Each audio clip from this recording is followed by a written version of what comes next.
백대위, 아직 안 자지? 문 좀 열어봐. 이 중대장이 할 말이 있어서 왔어. 자정이 막 넘은 시각.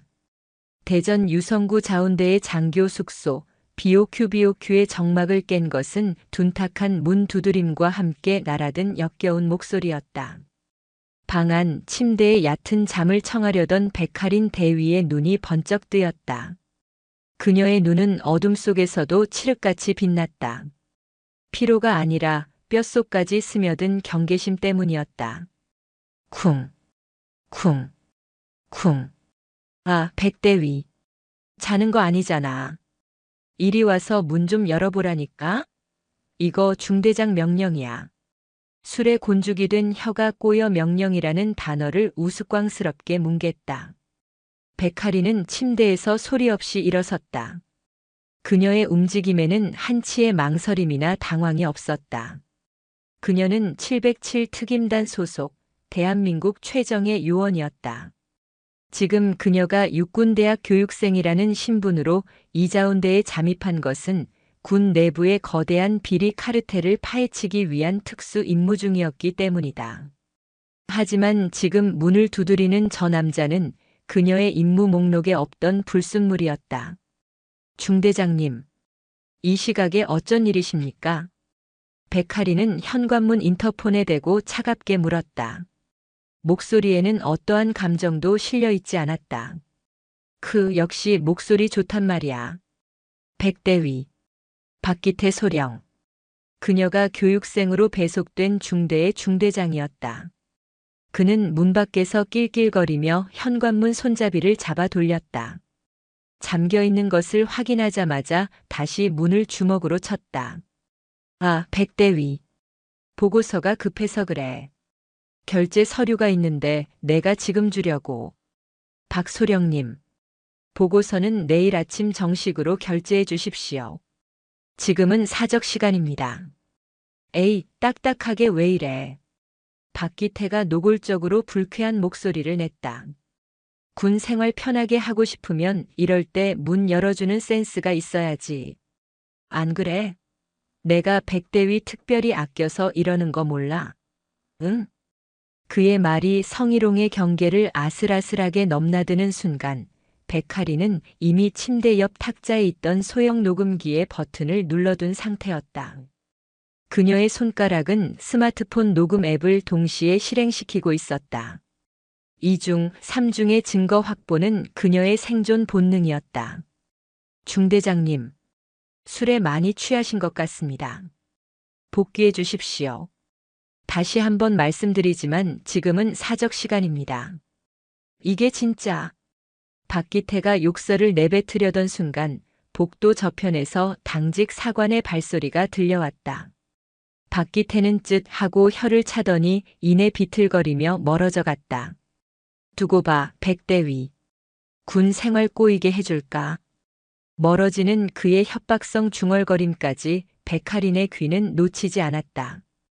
고요함이 돌아왔다. 백할이는 녹음 파일을 저장하며 차갑게 식은 눈으로 문을 노려봤다. 박기태 소령. 그녀는 이자운대에 잠입하기 전 이곳의 주요 인물들을 모두 분석했다. 박기태는 그저 그런 부패한 중간 간부, 이번 임무의 핵심 목표는 아니었다. 하지만 방금 전 그의 꼬인 혀가 내뱉은 센스라는 단어, 그리고 군 생활 꼬이게 해준다는 저급한 협박. 그것은 백할인의 머릿속에 잊고 있던, 아니, 애써 묻어두려 했던 기억의 파편을 날카롭게 찔렀다. 언니 나 무서워. 그 사람이 나보고 센스가 없대. 자꾸 밤에. 1년 전 전화기 너머로 울먹이던 목소리. 그녀의 사관학교 동기이자 가장 아끼던 후배였던 이은솔. 당시 이은솔은 육군 모부대에서 근무하고 있었다. 상관의 지속적인 괴롭힘과 성추행에 시달리다 결국 정신과 치료를 받고 전역 위기에 몰려 있다는 소식까지만 들었다. 백할인이 특수 임무에 투입되며 연락이 끊겼던 터였다. 그때 이은솔을 지옥으로 몰아넣었던 상관. 그자의 이름이. 설마. 백할인의 뇌가 벼락을 맞은 듯 차갑게 식었다. 그녀는 즉시 보안 장비로 접속한 내부망을 통해 이력을 대조하기 시작했다. 박기태 소령. 1년 전 이은솔이 있던 바로 그 부대의 중대장이었다. 심장이 차가운 얼음덩이처럼 무겁게 가라앉았다. 박기태. 백할인의 입에서 나온 이름은 더 이상 단순한 중대장이 아니었다. 그것은 그녀의 위장 임무와는 별개로 반드시 제거해야 할 표적의 이름이 되었다. 다음 날 백할인은 모든 교육 일정을 완벽하게 소화했다. 어젯밤 술주정을 부렸던 박기태 소령은 언제 그랬냐는 듯 멀쩡한 얼굴로 교육생들 앞에서 훈시를 늘어놓았다. 군인은 상하 관계가 명확해야 하는 거야. 특히 여군들은 말이야, 상급자의 말을 잘 따르는 유연함이 필요해. 그가 유연함이라는 단어에 힘을 주며 백할인을 힐끗 쳐다봤다. 몇몇 남성 장교들이 억지로 웃음을 터뜨렸다. 백할인은 미동도 없이 그를 응시했다. 그 시선에 담긴 살기를 읽어내지 못한 박기태는 자신이 먹잇감을 내려다보는 포식자라고 착각했다. 백할인은 그날 오후 외출 허가를 받아 자운대를 벗어났다. 그녀가 향한 곳은 계룡시의 한적한 민간 병원이었다. 정신건강의학과 폐쇄병동 앞 면회실에서 그녀는 1년 만에 이은솔을 마주했다. 은솔아. 백할인이 부르는 이름에 창백한 얼굴의 여자가 천천히 고개를 들었다. 한때 강직한 소나무라는 별명처럼 굳건하고 맑았던 이은솔 중위는 그곳에 없었다. 앙상하게 마른 손목, 초점 없이 흔들리는 눈동자, 신경질적으로 손톱을 물어뜯는 모습. 그녀는 완전히 부서져 있었다. 할인 언니. 이은솔은 백할인을 알아보고도 반가워하는 대신 공포에 질린 눈으로 주위를 두리번거렸다. 어떻게 왔어? 오면 안 돼. 그 사람이 알면 언니도 다쳐. 누구? 박기태 말하는 거야? 백할인이 단도직입적으로 이름을 뱉자 이은솔이 거의 발작하듯 몸을 떨었다. 아니야. 그 이름 부르지 마. 제발 나 이제 괜찮아. 곧 전역하면 다 괜찮아져. 괜찮긴 뭐가 괜찮아. 백할인이 자신도 모르게 목소리를 높였다. 그녀는 이은솔의 앙상한 두 손을 꽉 붙잡았다. 얼음장처럼 차가웠다. 너 이렇게 만든 게 그 자식이잖아. 맞지?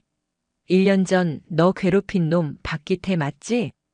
이은솔의 눈에서 참았던 눈물이 폭포수처럼 쏟아졌다.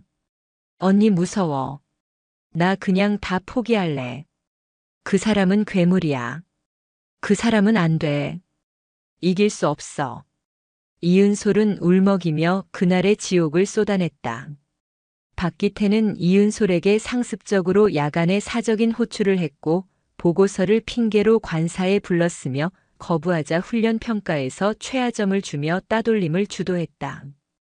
결정적으로 그는 술자리에서 이은솔의 신체를 접촉하려 했고 이은솔이 이를 뿌리치자 그녀에게 불순한 의도로 상관을 유혹했다는 누명을 씌웠다. 그 사람이 나보고 꽃뱀이래. 내가 자기를 꼬셨다고 부대 전체에 소문을 냈어. 아무도 내 말을 믿어주지 않았어. 헌병대에서도 조사를 나왔지만 다 그 사람 편이었어. 증거도 없었어? 그 사람이 내 휴대폰을 검열한다는 핑계로 가져가서 다 지웠어. 녹음 파일, 문자 메시지 전부 다. 그리고 내 약점을 잡았어. 약점? 우리 아버지 부대 근처에서 작은 식당 하시는 거 그 사람이 그걸 어떻게 알았는지 위생과에 신고하고 세무조사 나오게 하고 아버지가 나 때문에. 이은솔은 말을 잇지 못하고 오열했다. 백할인은 이를 악물었다. 단순한 성범죄자가 아니었다. 자신의 권력을 이용해 한 사람의 인생과 그 가족까지 철저하게 파괴하는 악질 중의 악질이었다. 일어나 이은솔. 백할인이 이은솔을 일으켜 세웠다. 언니, 나가자. 여기서. 안 돼. 나 못 나가. 나 나가면 또 그 사람이. 내가 있잖아. 백할인의 목소리는 낮았지만 그 어떤 강철보다 단단했다. 어제 그 자식이 내 방문을 두드렸다. 내게 했던 짓거리 그대로. 이은솔의 눈이 공포로 커졌다. 내가 너처럼 당하고만 있을 것 같아? 아니, 난 700 할인이야. 비록 위장 신분이었지만 이 순간만큼은 그녀의 본래 신분이 이은솔에게 유일한 희망이 될 터였다. 넌 두 가지만 하면 돼. 첫째, 내가 시키는 대로 치료받고 몸 사릴 것. 둘째, 내가 모으는 증거에 내가 당했던 모든 일을 빠짐없이 진술할 것. 백할인이 이은솔의 젖은 눈을 똑바로 바라봤다. 내가 잃은 모든 것.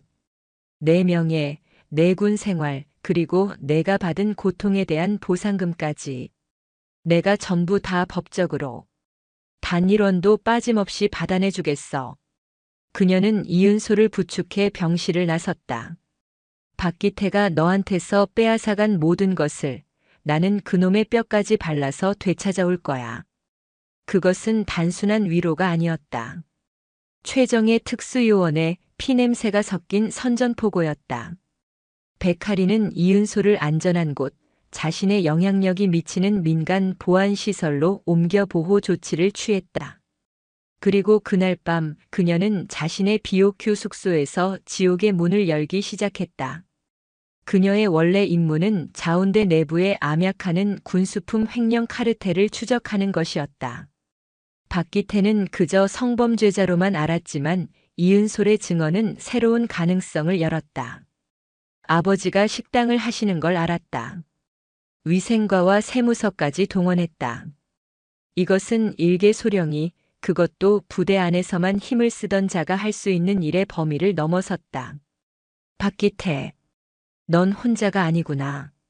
백할인은 노트북을 열었다. 군사 보안망이 아닌 그녀의 팀이 구축한 별도의 암호화된 네트워크로 접속했다. 그녀의 손가락이 키보드 위에서 춤을 추듯 빠르게 움직였다. 박기태 소령.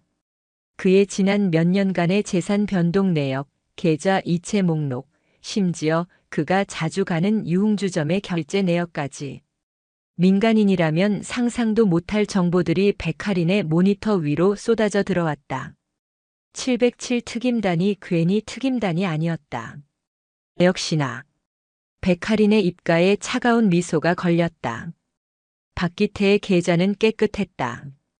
하지만 그의 아내, 그의 노모, 심지어 처남의 명의로 된 계좌에서는 매달 정기적으로 거액의 현금이 입금되고 있었다.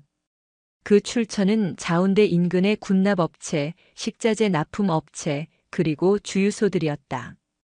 군수품 횡령이 아니라 아예 대놓고 상납을 받았군. 그녀의 원래 임무였던 횡령 카르텔의 꼬리가 바로 박기태였던 것이다. 그는 자신이 쥐고 있는 군납 비리업체의 약점을 이용해 그들의 힘을 빌려 이은솔의 아버지를 괴롭혔던 것이다. 모든 퍼즐이 맞춰졌다. 성희롱의 직권 남용, 협박, 그리고 뇌물수수까지. 박기태는 자신이 생각했던 것보다 훨씬 더 큰 대어였다. 백할인은 어제 박기태가 문을 두드리며 성희롱 발언을 했던 녹음 파일을 다시 한번 확인했다. 이것만으로는 부족했다. 이것은 미수에 그칠 수 있었다. 더 확실한 미끼를 던져야지. 그녀는 박기태의 성향을 분석했다. 권력에 약하고 자신보다 약한 자에게 강하며 여색을 밝히고 돈을 탐한다. 완벽한 먹잇감이군. 다음 날 아침 백할인은 일부러 박기태 소령의 사무실 앞에서 그를 기다렸다. 백대위. 여긴 어쩐 일이야? 박기태가 기름진 미소를 지으며 그녀를 아래 위로 훑어봤다. 어젯밤 문전박대 당한 것은 이미 잊은 듯 했다. 백할인은 어제와는 180도 다른 살짝 긴장한 듯 하면서도 수줍은 미소를 지었다. 중대장님. 어제는 제가 너무 경황이 없어서 죄송했습니다. 아니야. 내가 술이 과했지. 박기태의 눈이 탐욕스럽게 빛났다. 역시 군 생활 편하게 하고 싶으니 숙이고 들어오는구나. 그의 얼굴에 그렇게 쓰여 있었다. 저 혹시 오늘 저녁에 잠시 시간 괜찮으십니까? 어제는 제가 너무 결례를 범해서 사과도 드릴 겸 따로 드릴 말씀도 있습니다. 드릴 말씀? 네. 사실 제가 교육생으로 오긴 했지만 아버지가 이번에 사업을 하나 시작하셔서 군 관련 납품 쪽에 좀 조언을 얻을까 해서요. 돈과 여자가 동시에 엮이자 박기태의 눈동자가 노골적으로 흔들렸다. 아, 그래. 역시 백대위는 뭘 좀 아는구먼. 좋지. 오늘 저녁 내가 자운대 밖에 아주 기가 막힌 곳을 아는데. 거기서 얘기할까? 감사합니다, 중대장님. 백할인이 고개를 숙이며 미소 지었다. 그 미소 뒤에 숨겨진 칼날을 박기태는 전혀 눈치채지 못했다. 오늘 저녁. 아주 기대되는군요, 중대장님. 백할인이 속삭였다. 박기태는 그 말이 자신에게 하는 말인 줄 알았지만 그것은 지옥의 사냥개가 먹잇감의 냄새를 맡았을 때 내는 소리였다. 자, 독자님들. 숨 한번 크게 들이쉬시지요. 지금부터는 덫을 놓고 뱀이 발악하며 그 독리를 뽑아버리는 아주 통쾌한 이야기가 펼쳐질 겁니다. 눈 똑똑히 뜨고 따라오셔야 합니다. 그날 저녁 백할이는 군복을 벗고 단정한 사복으로 갈아입었다. 화려하지 않았지만 그녀의 고든 자세와 맑은 피부는 그 자체로 눈길을 끌었다. 그녀는 일부러 화장을 연하게 하고 머리를 단정하게 묶어 순진한 후배 장교의 모습을 연출했다. 하지만 그녀의 핸드백 속 립스틱으로 위장한 소형 녹음기 2개와 겉옷 단추에 달린 초소형 카메라 렌즈는 붉은빛 대신 차가운 빛을 머금고 있었다. 박기태가 예약한 곳은 자운대에서 차로 20분쯤 떨어진 외곽의 화려한 한정식 집이었다. 겉보기에는 평범한 기와집이었으나 주차장에는 값비싼 차들이 즐비했고 입구에서부터 손님을 맞는 지배인의 태도가 깍듯했다.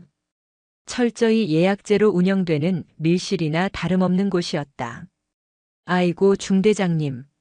오셨습니까? 방은 늘 쓰시던 난초방으로 준비했습니다. 지배인의 말에서 박기태가 이곳의 단골임을 알 수 있었다. 늘 쓰시던 방이라는 말은 그가 이곳에서 수많은 밀담과 접대를 해왔다는 증거였다. 방으로 안내받는 복도는 미로처럼 복잡했고 방과 방 사이의 간격은 소리가 새어나가지 않을 만큼 멀었다. 완벽한 범죄의 소굴이었다. 자, 백대위. 여기 앉아. 박기태는 자신이 상석에 앉으며 건너편 자리를 턱짓으로 가리켰다. 곧이어 사내 진미가 줄줄이 들어왔다. 값비싼 회와 갈비찜, 처음 보는 귀한 요리들이 상다리가 휘어지게 차려졌다. 어때? 이런 데는 처음 와보지. 하. 내가 백대위 특별히 생각해서 부른 거야. 정말 대단합니다, 중대장님.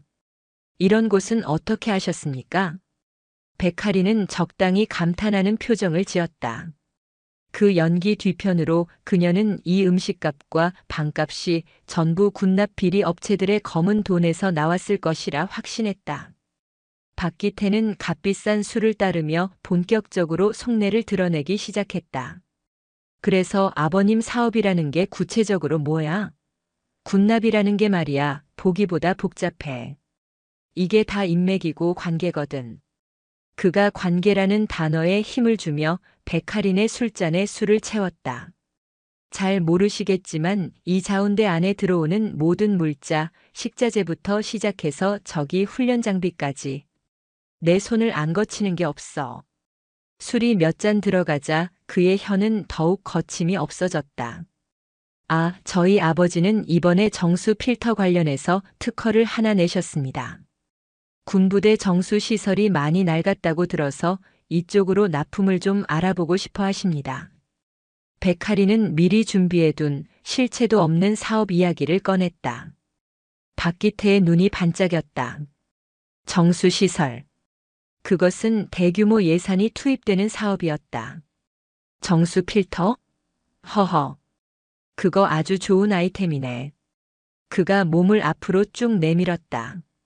술 냄새와 그가 뿌린 싸구려 향수 냄새가 역하게 섞여 코를 찔렀다. 백대위, 솔직하게 말해줄까?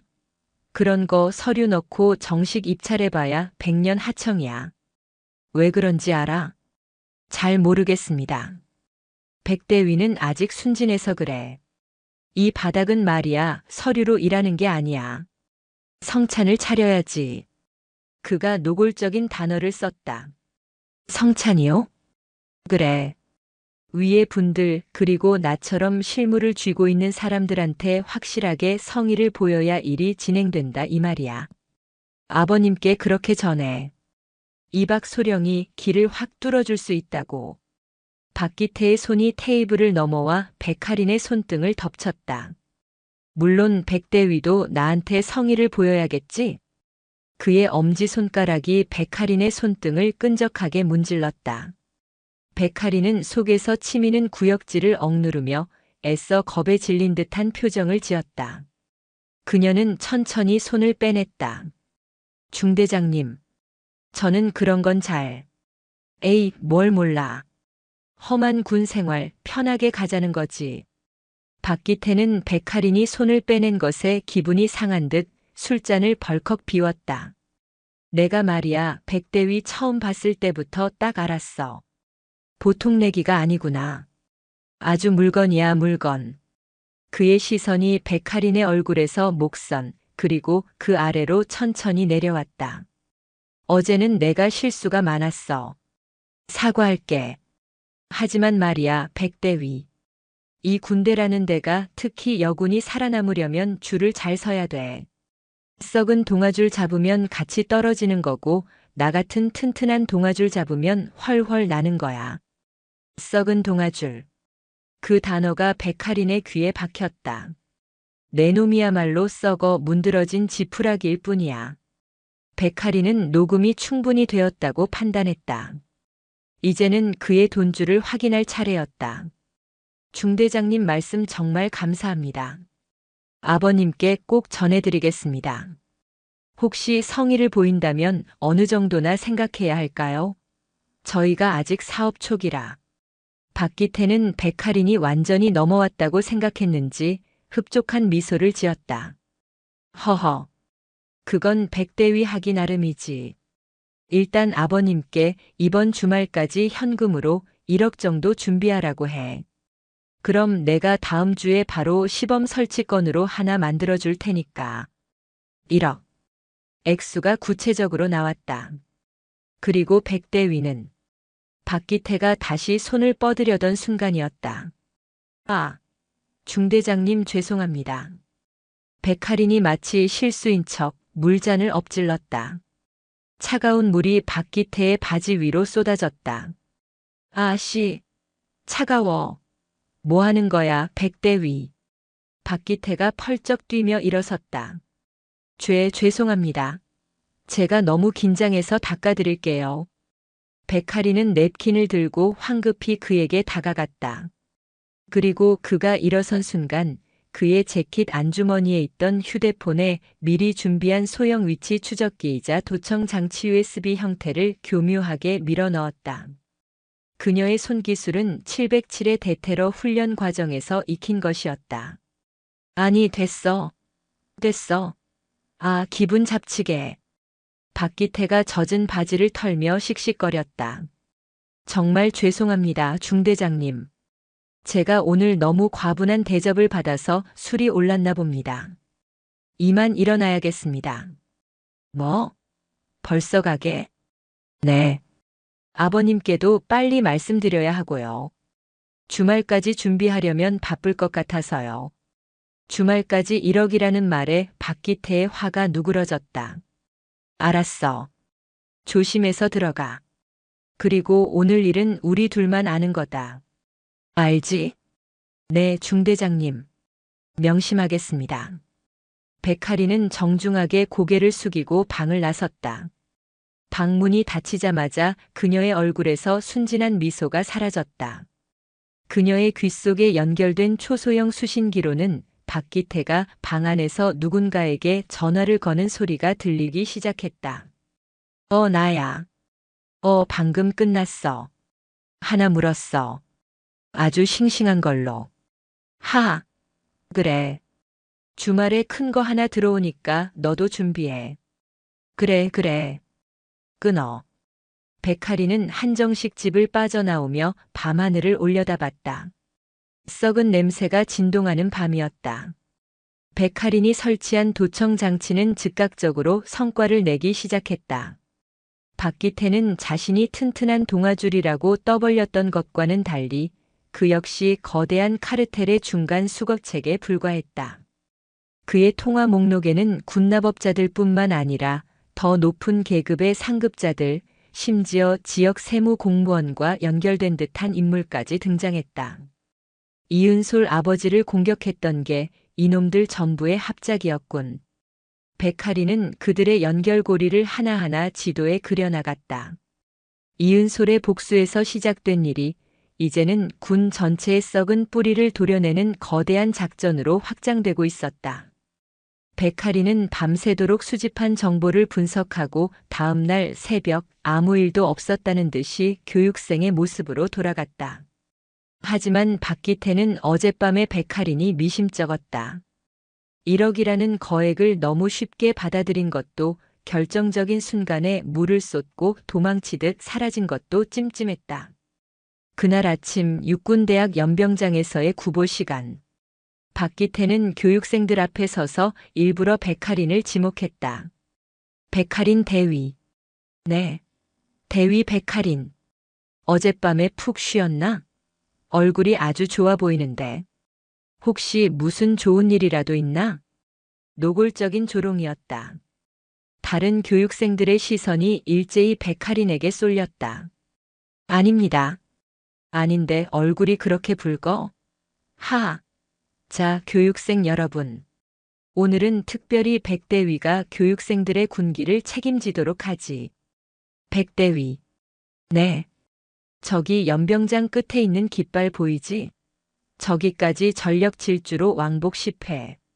실시한다. 이유는 교육생 동기부여 차원이다. 알겠나? 잘못 들었습니다. 뭐야? 군기가 빠졌나? 왕복 10회 실시하라고 했다. 명백한 직권 남용이자 사적 보복이었다. 전날 밤 자신에게 성의를 보이라던 자가 다음 날 아침에는 모두 앞에서 모욕을 주는 이중성. 이은솔이 당했던 방식 그대로였다. 다른 장교들은 침묵했다. 몇몇은 고개를 숙였고 몇몇은 흥미롭다는 듯이 쳐다봤다. 백할이는 잠시 박기태를 노려봤다. 그녀의 눈빛은 흔들리지 않았다. 네, 알겠습니다. 백할이는 즉시 깃발을 향해 뛰기 시작했다. 그녀는 707 요원이었다. 이 정도의 체력 소모는 그녀에게 아무것도 아니었다.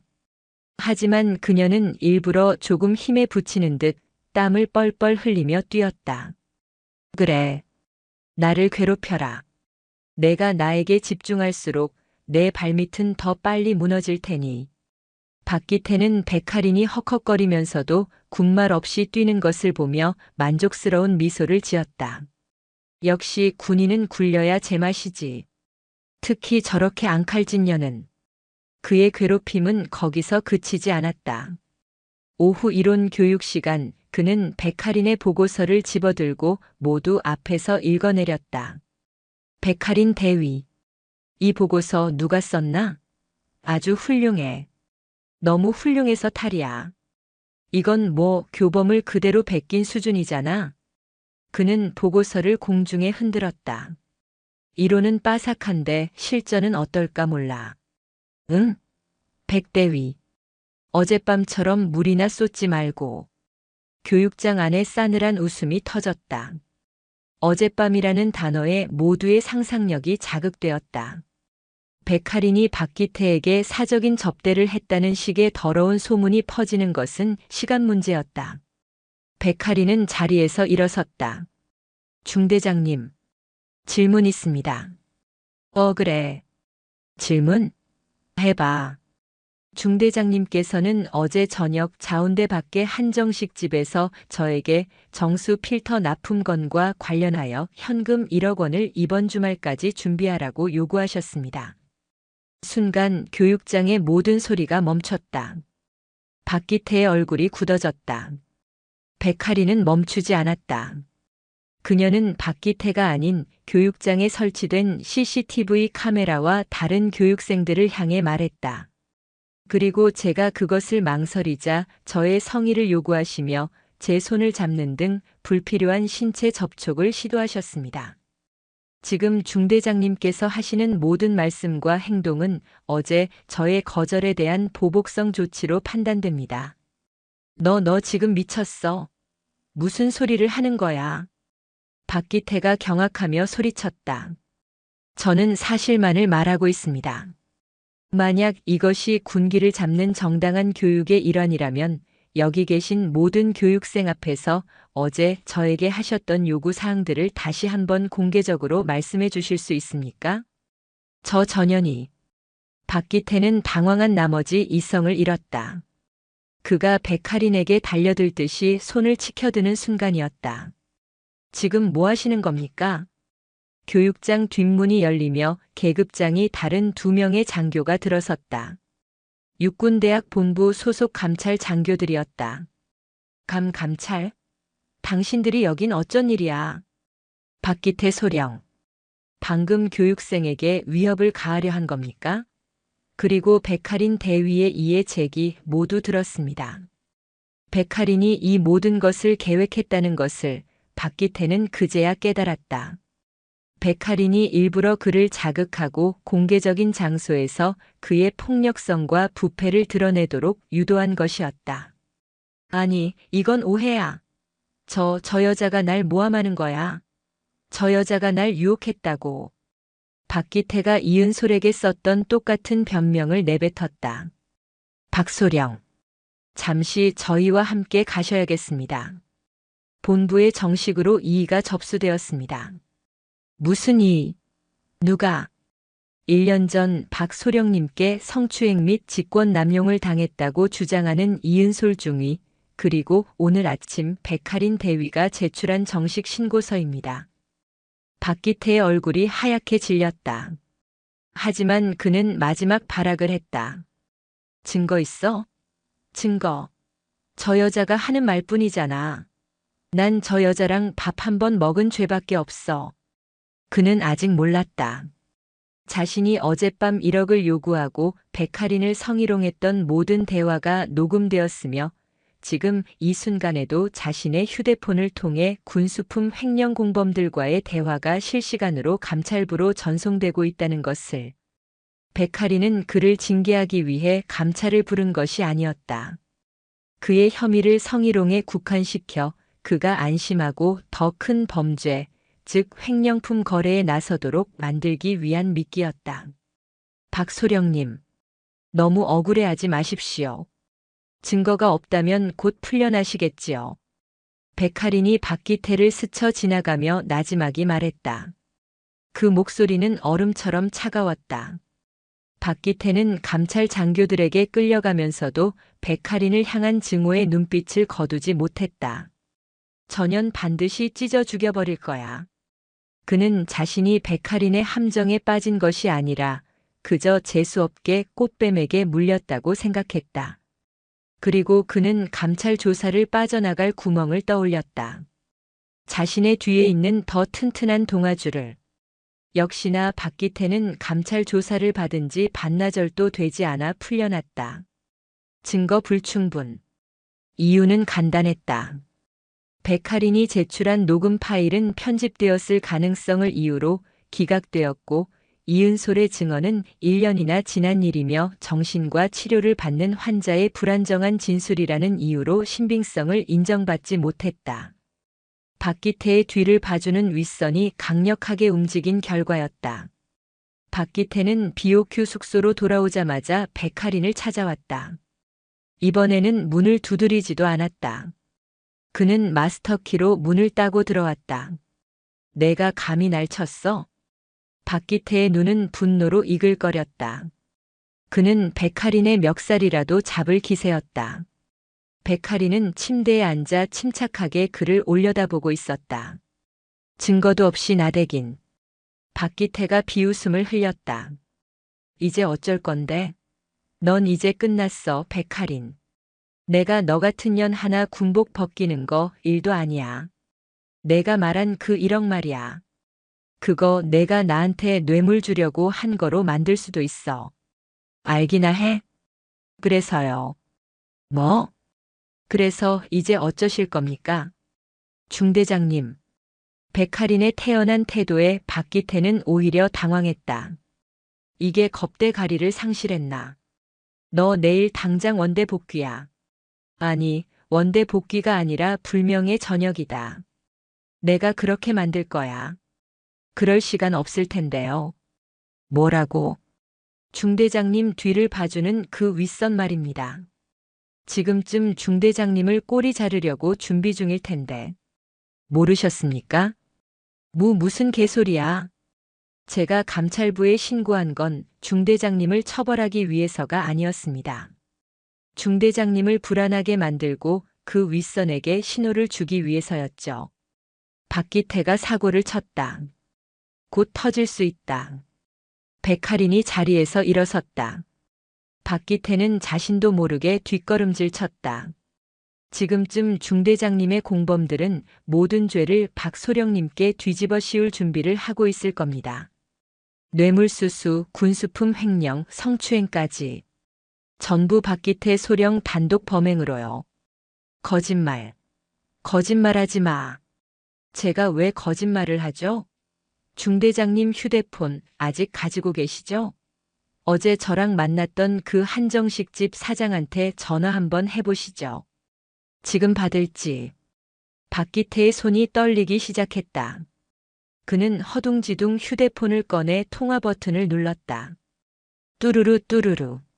지금 거신 번호는 없는 번호이오니. 말도 안 돼. 그의 얼굴이 하얘졌다. 그제야 그는 자신이 버림받았다는 것을 깨달았다. 왜 나한테 이런 짓을 하는 거야? 내가 너한테 뭘 그렇게 잘못했는데? 이은솔. 백할인이 차갑게 말했다. 이은솔 중위. 기억나십니까? 이은솔? 박기태는 기억도 나지 않는다는 듯 고개를 갸웃거렸다. 아, 그년? 그 꽃뱀 같은 년? 고작 그년 하나 때문에. 그 순간이었다. 백할인의 손이 번개처럼 날아갔다. 짝. 방 안을 찢는 파열음과 함께 박기태의 고개가 돌아갔다. 그의 뺨에 시뻘건 손자국이 남았다. 내가 감히 그 이름을 내 더러운 입에 담지 마. 백할인의 눈은 707 요원의 살기 그 자체였다. 너 707이었지? 설마. 이제야 좀 머리가 돌아가나 보네. 백할인은 핸드백에서 또 다른 녹음기를 꺼내 책상 위에 던졌다. 이건 내가 감찰부에서 풀려난 직후 내 윗선과 통화한 내용이야. 박기태가 다 뒤집어 쓰기로 했다. 걔만 조용히 처리하면 된다는 내용이 아주 잘 녹음되어 있더군. 박기태는 다리가 풀려 주저앉았다. 모든 것이 끝났다는 것을 알았다. 자, 박소령. 이제 선택해. 백할인이 그의 앞에 다가갔다. 이대로 모든 걸 뒤집어 쓰고 불명예 전역의 징역까지 살면서 썩을 건지, 아니면 이 모든 걸 바로잡을 마지막 기회를 잡을 건지. 무슨 기회? 오늘 밤 내가 횡령한 군수품이 자운대 밖으로 나가는 날이지. 내가 꼬리 잘리기 전에 마지막으로 한탕 해먹으려던 거 다 알아. 박기태는 숨조차 쉴 수 없었다. 백할인은 그의 모든 것을 꿰뚫고 있었다. 그 거래 현장에 나도 같이 가. 뭐? 내가 그동안 상납했던 놈들, 너한테 모든 걸 뒤집어 씌우려던 그 윗대가리들. 그놈들까지 전부 끌어들여. 오늘 밤 이 자리에서 전부 끝장낼 수 있게. 내가 왜 너랑 이은솔한테 했던 짓, 그리고 나한테 했던 짓, 그 죄는 죄값대로 받게 될 거야.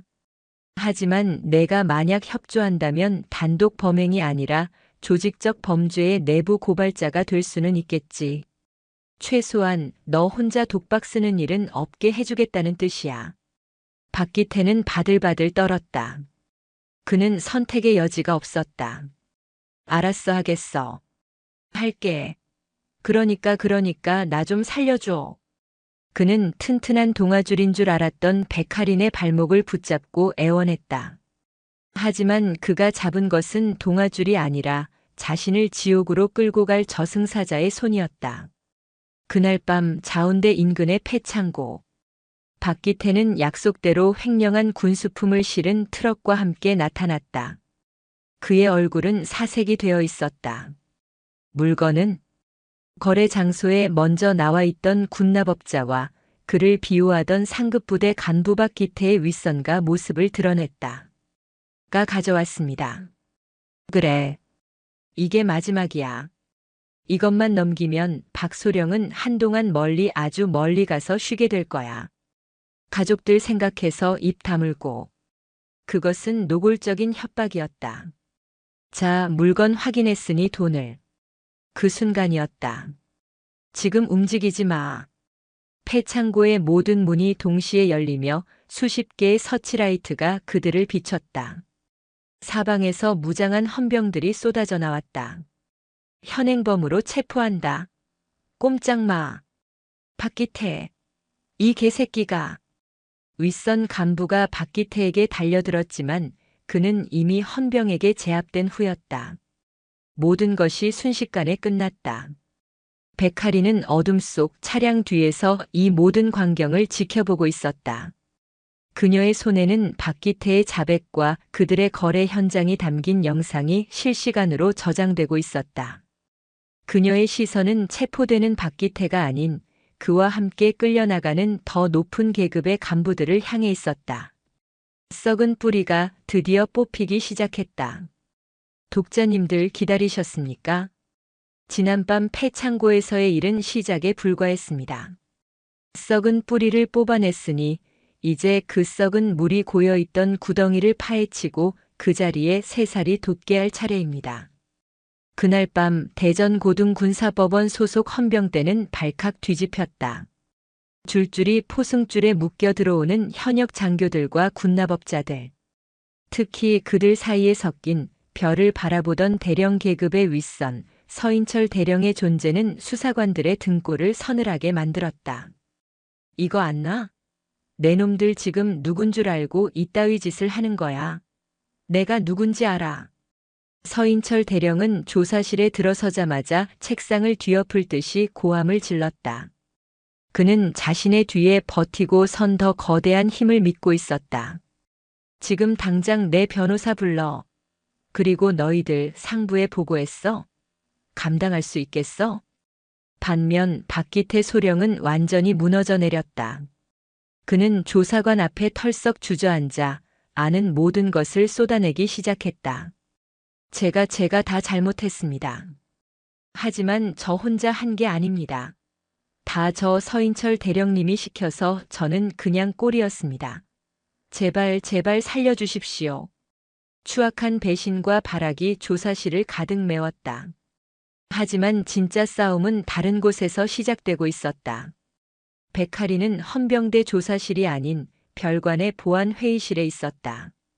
그녀의 앞에는 이번 수사를 총괄하기 위해 막 도착한 군검찰의 불도저로 불리는 김진우 소령이 앉아 있었다. 그는 그 어떤 외압에도 흔들리지 않는 원칙주의자로 유명했다. 대위 백할인. 707 소속이라고. 김진우 소령이 백할인이 내민 모든 증거 자료 들박기태의 1억 요구 녹취, 서인철과의 통화 내역, 거래 현장 영상, 그리고 이은솔의 피해 진술서를 훑어보며 말했다. 그의 눈은 서류를 꿰뚫을 듯이 날카로웠다. 네. 이번 자운대 비리 카르텔 조사는 저의 본래 임무였습니다. 박기태 소령의 성범죄 혐의는 그 과정에서 불거진 별건입니다. 별건이라고? 김진우가 고개를 들었다. 아닙니다. 이 모든 사건의 본질은 같습니다.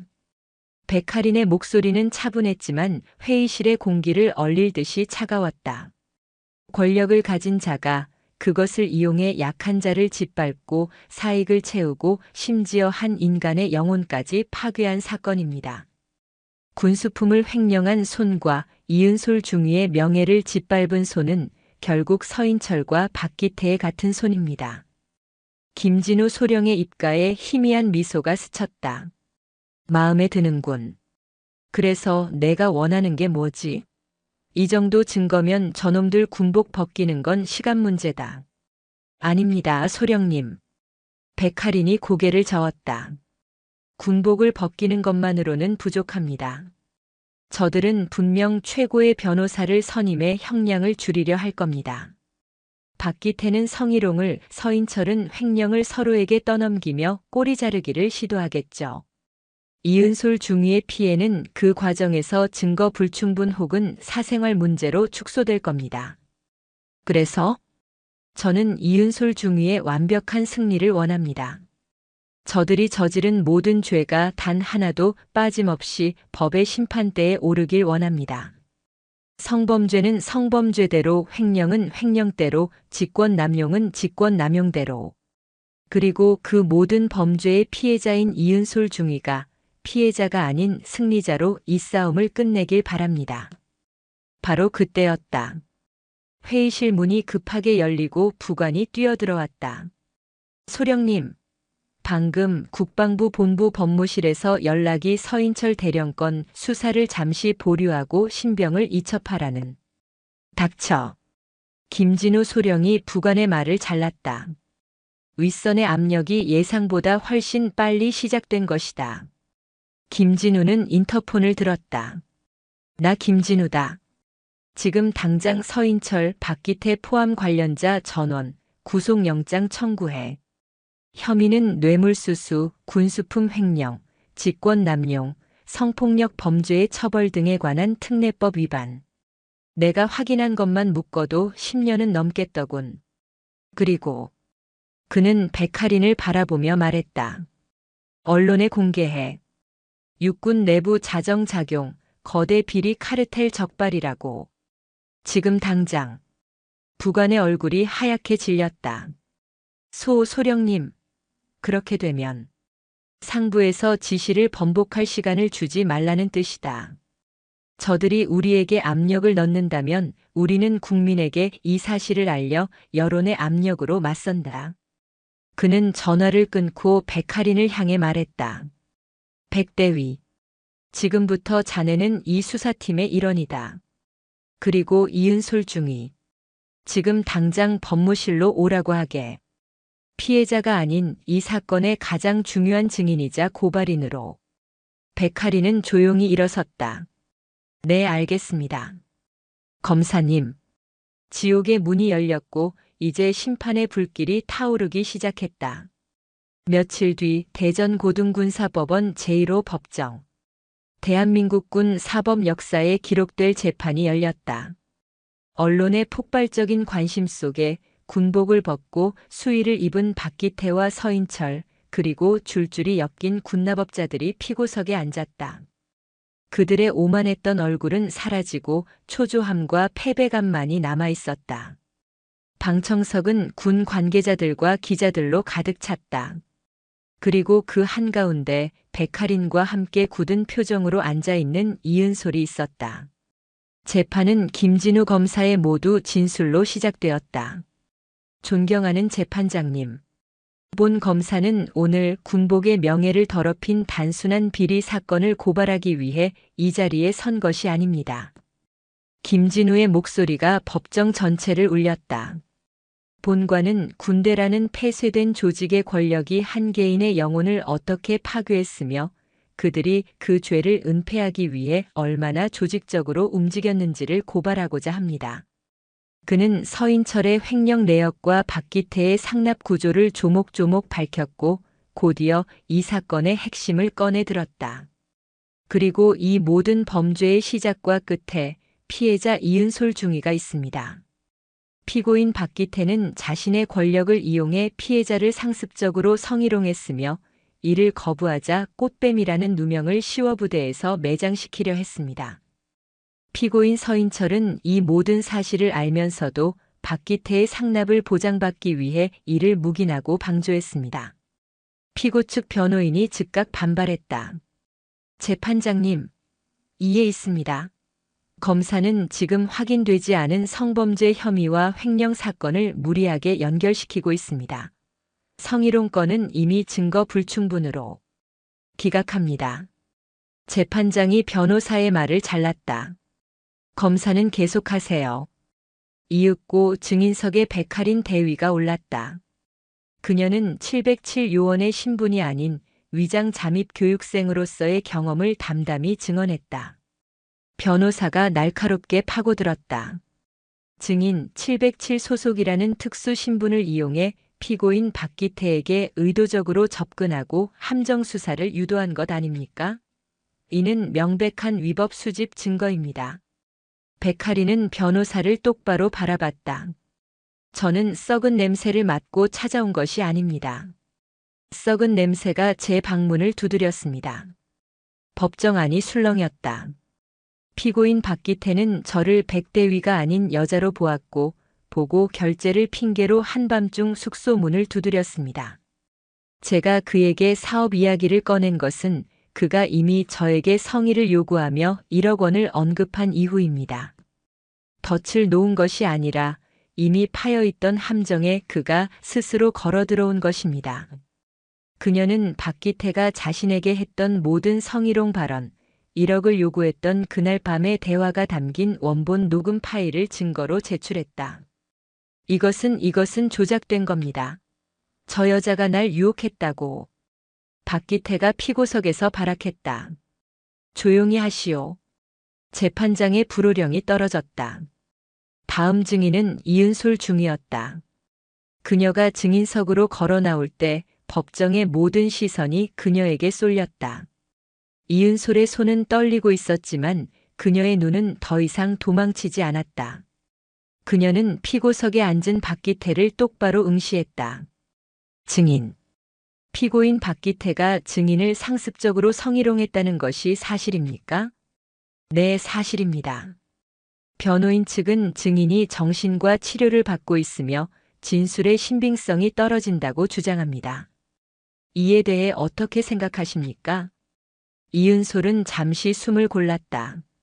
제가 미친 사람처럼 보입니까? 그녀는 검사가 아닌 변호인을 향해 말했다. 저는 미치지 않기 위해 병원에 갔습니다. 매일 밤 제 방문을 두드릴까봐 잠 못 이루고 부대원들이 저를 꽃뱀이라고 수군거리는 소리를 들으며 제 아버지가 피땀 흘려 모은 식당이 저 때문에 망가지는 것을 보면서도 군복을 벗지 않기 위해 버텼습니다. 그녀의 목소리가 떨렸지만 그 안에는 강철 같은 힘이 실려 있었다. 피고인 박기태는 제게 센스가 없다고 했습니다. 여군이 살아남으려면 유연해야 한다고 했습니다. 그 유연함이 상관의 술 시중을 들고 밤늦은 호출에 응하는 것이었습니까? 저는 그 센스가 없어서 오늘 이 자리에 섰습니다. 그래서 증거는 있습니까? 당신의 일방적인 주장 아닙니까? 변호사가 마지막 발악을 했다. 증거요? 이은솔이 차갑게 웃었다. 여기 제가 있습니다. 그녀가 자신의 가슴을 쳤다. 완전히 망가져버린 제 군 생활, 정신과 진료 기록, 그리고 제 아버지의 눈물. 그것이 바로 박기태가 남긴 증거입니다. 당신들은 제 인생을 통째로 훔쳐갔습니다. 법정은 물을 끼얹은 듯 조용해졌다. 그날의 재판은 모든 언론의 일면을 장식했다. 재판장은 모든 증거를 채택했으며 박기태와 서인철의 보석 신청을 기각했다. 심판의 칼날은 이제 막 그들의 목을 겨누기 시작했다. 재판은 일사천리로 진행되었다. 백할인이 확보한 물증, 이은솔의 용기 있는 증언, 그리고 김진우 검사의 집요한 수사 끝에 박기태와 서인철을 비롯한 비리 카르텔은 그 어떤 변명도 할 수 없었다. 결국 대전고등군사법원은 군 사법 역사상 유례없는 중형을 선고했다. 피고인 서인철, 특정 범죄 가중처벌 등에 관한 법률 위반 뇌물 및 군형법 위반 군용물 횡령 등을 적용, 징역 25년 및 불명예 전역을 선고한다. 피고인 박기태, 뇌물수수, 직권남용, 성폭력 범죄의 처벌 등에 관한 특례법 위반원 무상 위력 등에 의한 추행 등을 적용, 징역 15년 및 불명예 전역을 선고한다. 방청석에서 환호와 탄식이 동시에 터져나왔다. 이은솔은 백할인의 손을 잡고 조용히 눈물을 흘렸다. 그것은 공포의 눈물이 아닌 정화의 눈물이었다. 하지만 백할인은 알고 있었다. 이것은 끝이 아니었다. 은솔아, 이제 시작이야. 언니, 저들은 감옥에 갔지만 내가 잃어버린 시간과 명예는 아직 돌아오지 않았어. 이제 되찾으러 가자. 백할인은 이은솔을 데리고 군 검찰청이 아닌 민간 법률사무소로 향했다. 그녀는 군 관련 인권 소송에서 단 한 번도 패소한 적이 없는 최고의 변호사를 이은솔에게 붙여주었다. 형사 재판은 끝났습니다. 이제 민사 소송을 시작할 차례입니다. 변호사의 말에 이은솔이 고개를 갸웃거렸다. 민사 소송이요? 네. 이은솔 중위님이 그동안 입은 정신적 피해, 치료비, 그리고 박기태의 범죄 행위로 인해 실추된 명예, 심지어 아버님의 식당이 입은 영업 손실까지. 이 모든 것을 돈으로 환산하여 피고인 박기태와 서인철 개인에게, 그리고 이들의 관리 감독을 소홀히 한 대한민국을 상대로 손해배상을 청구할 겁니다. 이은솔의 눈이 커졌다. 국가를 상대로 한 소송이었다. 그와 동시에 이 사건은 언론을 통해 군 내부 자정작용의 모범 사례이자 여군 인권의 중요성을 일깨운 사건으로 대대적으로 보도되기 시작했다. 여론은 이은솔을 용기 있는 내부 고발자로 칭송했다. 그녀가 당했던 고통, 꽃뱀이라는 누명, 그리고 그녀의 아버지가 겪었던 시련까지 모두 공개되자 국민들은 분노했고 이은솔을 응원했다. 군 내부 부조리, 용기 있는 고발이 쏘아올린 빛. 그녀는 꽃뱀이 아니었다. 썩은 권력을 고발한 영웅. 이은솔의 아버지가 운영하던 식당에는 전국에서 돈줄 내러 왔다는 손님들의 발길이 이어졌다. 식당은 예전보다 더 큰 규모로 재개할 수 있게 되었다. 그리고 몇 달 뒤 민사소송의 결과가 나왔다. 법원은 피고인 박기태와 대한민국이 연대하여 원고 이은솔에게 그동안의 치료비 전액과 위자료 및 정신적 피해 보상금으로 이례적인 금액을 지급하라고 판결한다. 판사는 판결문을 읽으며 이례적으로 사견을 덧붙였다. 이 판결은 단순히 돈을 지급하라는 의미가 아닙니다. 국가가 제복을 입은 군인을 지켜주지 못한 책임을 통감하고 피해자의 망가진 명예를 회복시키기 위해 최선을 다하라는 명령입니다. 그날 법정을 나온 이은솔은 처음으로 환하게 웃었다. 그리고 그것이 끝이 아니었다. 국방부는 이 사건을 계기로 내부 감찰 시스템을 전면 개혁하겠다고 발표했다. 그리고 이 모든 변화의 중심에 선 이은솔 중위에게 국방부 장관 표창을 수여하기로 결정했다. 표창 수여식 날. 이은솔은 다시 그토록 그리워했던 정복을 입었다. 그녀의 이름 앞에는 더 이상 피해자나 환자라는 수식어가 붙지 않았다. 중위 이은솔. 국방부 장관이 직접 그녀의 가슴에 표창을 달아주었다. 이은솔 중위의 용기가 우리 군을 더 건강하게 만들었습니다. 고맙습니다. 카메라 플래시가 쉴 새 없이 터졌다. 이은솔은 단상에 서서 자신을 바라보는 수많은 사람들과 저 멀리 뒤편에서 조용히 미소 짓고 있는 백할인을 바라봤다. 그녀는 마이크를 잡고 준비했던 연설문 대신 자신의 마음을 말했다. 저는 오늘 제 이름을 되찾았습니다. 어둠 속에서 저를 믿어주고 손잡아준 한 사람 덕분입니다. 이 표창은 제 것이 아니라 우리 군에 아직 남아있을지 모르는 또 다른 이은솔들을 위한 빛이라고 생각합니다. 감사합니다. 박수갈채가 쏟아졌다.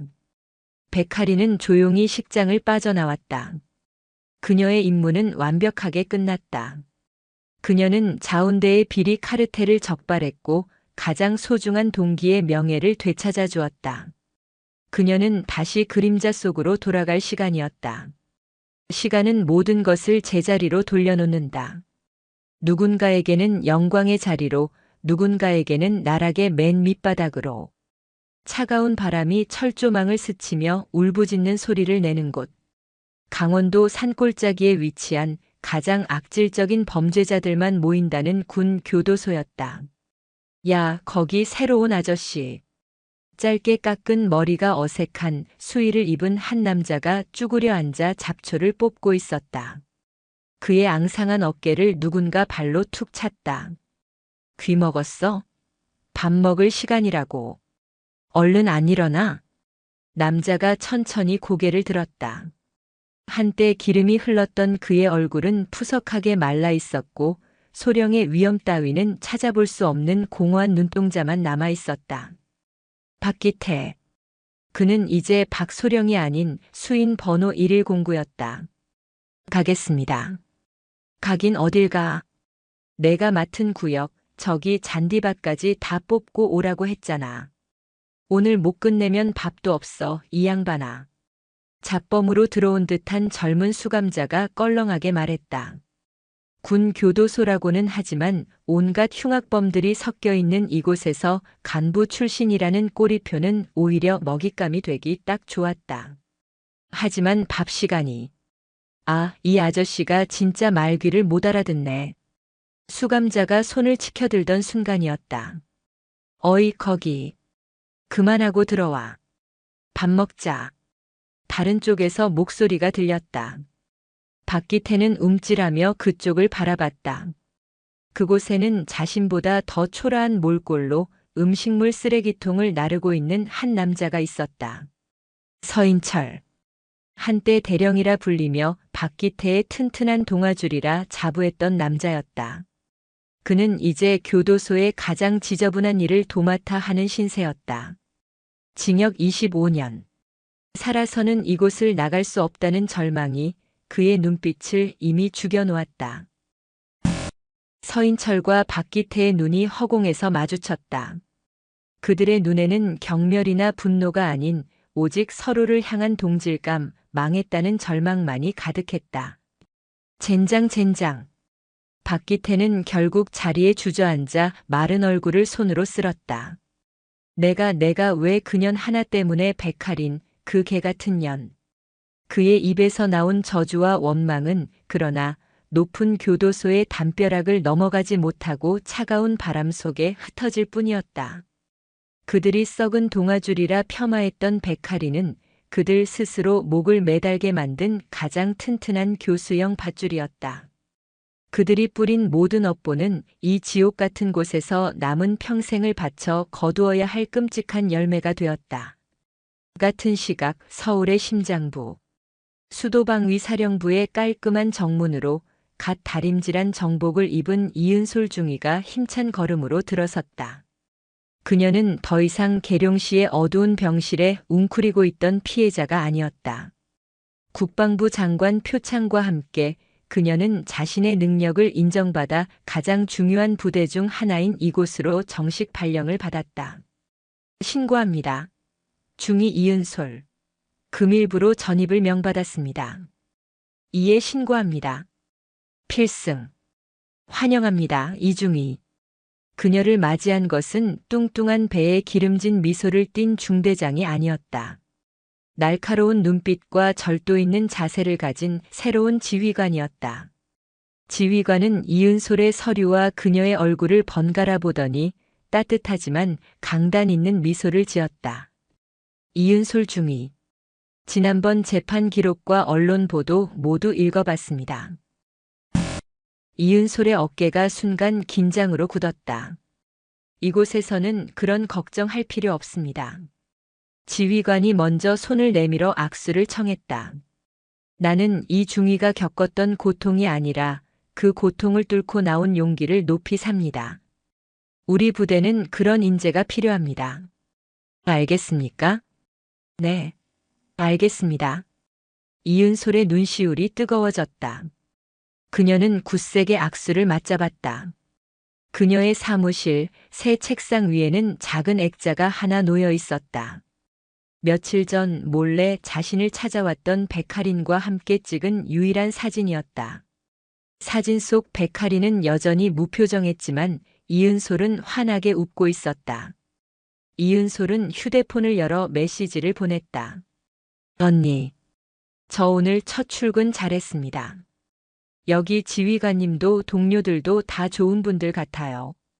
언니 덕분이에요. 밥 꼭 챙겨 드시고 다치지 마세요. 하지만 메시지 옆의 일은 한참이 지나도 사라지지 않았다. 이은솔은 그것이 백할인의 방식임을 알기에 그저 조용히 웃으며 휴대폰을 내려놓았다. 그녀는 창밖을 내다보았다. 서울의 빌딩 숲 위로 맑은 하늘이 펼쳐져 있었다. 그녀의 인생에도 드디어 폭풍우가 그치고 해가 뜬 것이다. 그리고 대한민국 상공. 굉음을 내며 비행하는 수송기 내부. 붉은 조명 아래 완전 군장과 특수 장비로 무장한 707 특임단 대원들이 침묵 속에 앉아 있었다. 그들의 얼굴에는 검은 위장 크림이 칠해져 표정을 읽을 수 없었다. 백할인 대위. 그녀 역시 그들 중 하나였다. 목표 지점까지 5분 전. 전원 장비 점검. 팀장의 나지막한 목소리에 백할인은 기계적으로 자신의 산소 마스크와 낙하산을 점검했다. 그녀의 임무는 끝났지만 또 다른 임무가 그녀를 기다리고 있었다. 자운대의 비리 카르텔을 뿌리 뽑은 공로로 그녀는 내부 훈장을 받았지만 그 사실을 아는 사람은 극히 드물었다. 그녀는 이은솔이 보낸 메시지를 비행기에 타기 직전 확인했다. 언니, 저 오늘 첫 출근 잘했습니다. 백할인은 그 메시지를 소리 없이 읽어내려갔다.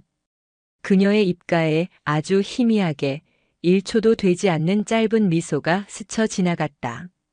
그녀는 곧바로 보안 규정대로 메시지를 삭제했다. 뛰어. 수송기의 뒷문이 열리고 거센 바람이 기체 안으로 몰아쳤다. 백할인은 한치의 망설임도 없이 어둠 속으로 몸을 던졌다. 그녀는 빛을 고발한 영웅이 아니었다. 그녀는 그저 썩은 곳을 도려내고 어둠이 빛을 삼키지 못하도록 막는 보이지 않는 그림자였다.